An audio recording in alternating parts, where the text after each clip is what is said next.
خیلی مطرح میکنم ما مگه میخوایم با آمریکا قطع رابطه کنیم، با غرب قطع رابطه کنیم، فقط بریم به سمت چین و روسیه؟ از این بحثا زیاد مطرح میشه تو فضای عمومی. چند تا معیار ما داریم برای روابط خارجی. اولا با کشوری که در پی نابودی ماست ما تعامل معنایی نداره، مثل آمریکا. دوم اگه کشوری دنبال نابودی ما نیست، لزوما عاشق چشم و ابروی ما نیست.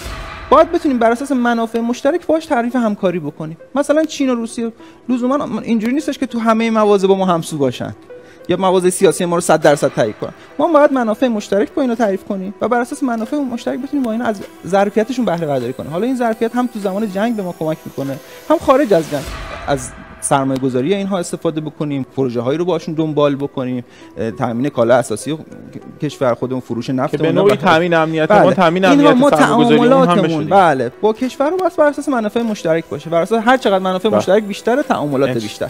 بعد در صورت ادامه جنگ ما باید به آفند اقتصادی هم فکر کنیم. همونجوری که اون هدف گرفته مردم ما رو، ما هم باید با ابزارهایی که داریم مثلا بتونیم قیمت نفت رو افزایش بدیم که اقتصاد اونها با چالش